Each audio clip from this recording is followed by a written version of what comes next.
कथा है ना केवल पांडाल तक सीमित रह गई है, कोई बाहर तक नहीं पहुंचाता है। केवल कथा आज पांडाल तक सीमित होकर रह गई है। ऐसा मत कीजिए। यदि आपके माध्यम से किसी तक राम जी का नाम पहुंच रहा है, कितनी अच्छी बात होगी ना, कितना आपको पुण्य प्राप्त होगा। यदि आपके माध्यम से कोई कथा तक पहुंच रहा है या फिर कथा आपके माध्यम से किसी तक पहुंच रही है, कितना अच्छा होगा।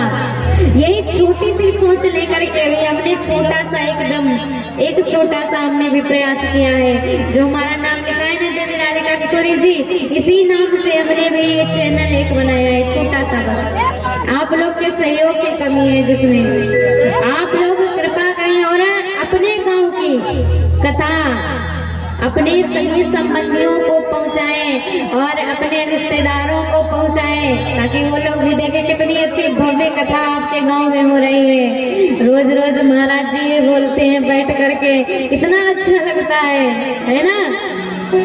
अच्छा लगता है कि नहीं? किसको किसको शर्म आती है कथा सुनने में या फिर कथा भेजने में कहीं पर? हाथ उठा थोड़ा। गाली देने तो शर्म नहीं है यहाँ। राम जी का नाम लेने में शर्म आती है किसी के सामने। कहीं ऐसा ना कोई कहीं देखिए बड़े भगत बने फिरते हैं ना, कथा भेजते हैं हमारे पास, बड़े भगत बने फिरते हैं, यही सोचते हैं ना आप लोग। अरे कितनी अच्छी बात होगी आपके लिए कि कोई आपको भी भगवान का भक्त कहे, कितनी अच्छी बात होगी। हम तो इस बात के लिए तरसते हैं कि कोई हमें भी भक्त कहे कि बड़े भगत बने फिरते हैं। हमारे लिए कोई बुरा कह रहा है क्या इसमें? कितनी अच्छी बात है हमारे लिए कि हमको भी भगवान के नाम से जोड़ा जा रहा है। अच्छी बात होगी कि नहीं? बोल याद बिहारी सरकार की। आज यहाँ चारों भाइयों का विवाह जनकपुर में संपन्न हुआ है। अब विवाह के बाद कौन सी घड़ी आती है? विवाह के बाद क्या होता है? आपके यहाँ बिटिया का विवाह होता है ना, गाली वाली खूब दे के एकदम बढ़िया तैयार है। फिर जब सुबह की बेला आती है, कहते हैं ना ये एक ऐसी घड़ी है जो माता पिता यही सोचते हैं ना कि हमारे जीवन में कभी ये घड़ी ना आए। बड़ी मुश्किल से ये घड़ी व्यतीत होती है।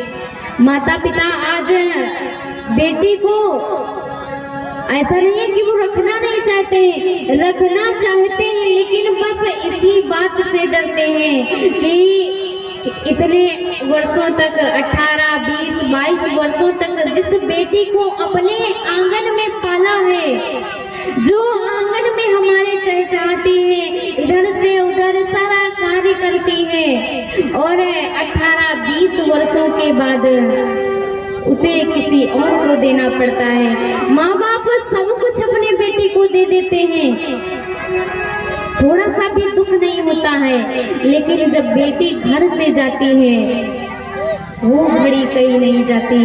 कितना दुख उस घड़ी में होता है। कहते हैं ना कि बेटियां पंछियों की तरह होती हैं, बेटियां पंछियों की तरह होती हैं। बेटियों के पर नहीं होते, उनके मायके भी होते हैं, ससुराल भी होते हैं, लेकिन बेटियों के कोई घर नहीं होते। जब तक वो मायके में रहती हैं तब तक लोग क्या कहते हैं, अरे ये तो दूसरे घर की है, ये तो पराई है। जब ससुराल जाती हैं तब लोग क्या कहते हैं, अरे ये तो पराए घर से आई हुई है। मायका भी होते हुए, ससुराल भी होते हुए उनके कोई घर नहीं होते। आज महाराज जनक ने खूब सारा दहेज दे करके मैया जानकी को विदा कर रहे हैं, लेकिन विदा नहीं कर पा रहे हैं।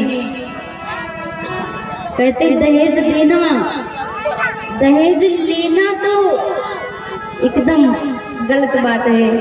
महाराज जनक ने दहेज दिया है, कोई दे रहा है तो लीजिए, अगर कोई दे नहीं रहा है तो मांगना बड़ी गलत बात है।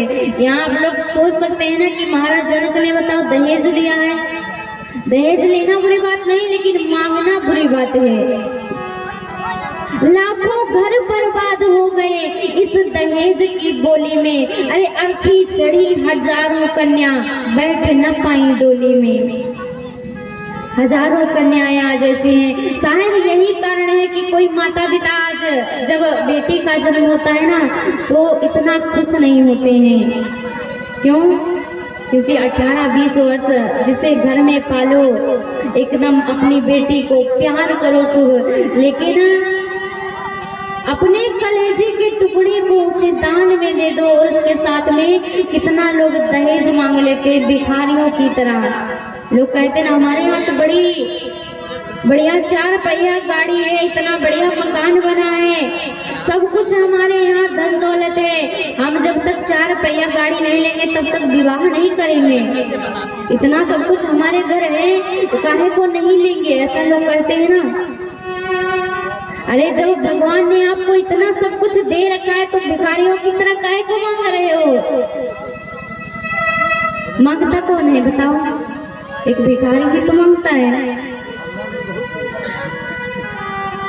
तो दहेज लेना अच्छी बात है, लेकिन मांगना नहीं। अगर बिना मांगे मिल रहा है तो ठीक है। महाराज दशरथ आज इधर विश्वामित्र जी को बारंबार प्रणाम कर रहे हैं। क्यों? जब विश्वामित्र जी राम जी को लेने के लिए आए थे ना, तब महाराज देना नहीं चाह रहे थे, लेकिन आज उन्हीं की कृपा से 4 पुत्र वधुएं उनको प्राप्त हुई हैं। महाराज जनक की आज दशा कहीं नहीं जाती, इतनी दशा उनकी आज खराब, जिन्हें विदेह राज कहा जाता था, अर्थात जो निरंकार स्वरूप की पूजा करते थे, साकार की नहीं। विदेह राज जिन्हें कहा जाता था, उनके भी हृदय में आज उनका भी हृदय पसीजने लगा, उनका भी दिल रोने लगा कि मेरे बेटे जा रही है। आज इधर मैया जानकी ने जो तोते और मैंने पाल रखे थे वो कैसे रो रहे हैं, मैया जानकी का नाम ले लेकर पुकार रहे हैं कि सुख सारे का जानकी जाए, सुख सारे का जानकी जाए, कनक पिंज रही राखी पढ़ाए, सुख सारे का जानकी जाए, कनक पिंज राखी पढ़ाए। व्याकुल कहानी कहाँ बैठी,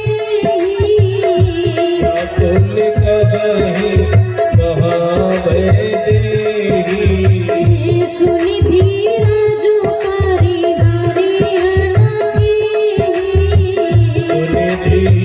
धीरज परिहरि हरि। हरे विकल खगमृग एहि भांति, जय विकल खग मृग यही भांति, मनुज दशा कैसे कही जाती, मनुज दशा कैसे कही जाती। बंधु समेत जनक तब आए, बंधु समेत जनक तब आए, प्रेम मगन लोचन जल जाए, प्रेम मगन लोचन जल छाए। लीलाए उड़लाय जानकी, लील राय उर लाय जानकी, मिटी महामर जात नाम की, मिटी महामर जात जानकी। तोता और मैना जो मैया जानकी ने पिंजरे में पाल रखे थे, वे व्याकुल होकर के हाँ वैदेही रो रहे हैं आज। जब पंछियों की ये दशा है तो वहां के मनुष्यों की दशा कैसे होगी। जो जानकी मैया अभी छोटी सी है, महाराज जनक देखते हैं कि आज उनकी जानकी 16 श्रृंगार करके छोटी सी जानकी और खड़ी हुई है, विदाई की राह देख रही है। महाराज जनक जब अपनी छोटी सी पुत्री को देखते हैं, उनके आंखों से आंसू रुकते नहीं हैं। कहते हैं आज मेरी बेटी जा रही है और मैं कुछ भी करके आज अपनी बेटी को रोक नहीं सकता। माता पिता चाहे कितना भी पुत्री से लोग कहते ना कि माता पिता तो बेटों से अधिक प्यार करते हैं, ऐसी कोई बात नहीं है। वो इतना बेटियों से प्यार करते हैं ना कि जब उनकी विदाई होती है उनसे देखी नहीं जाती। एक बेटी बड़ा रो रो करके अपने पिता को याद करती है अपने ससुराल में। कहती क्या है कि सच बात पूछती हूँ बताओ न बाबूजी, छुपा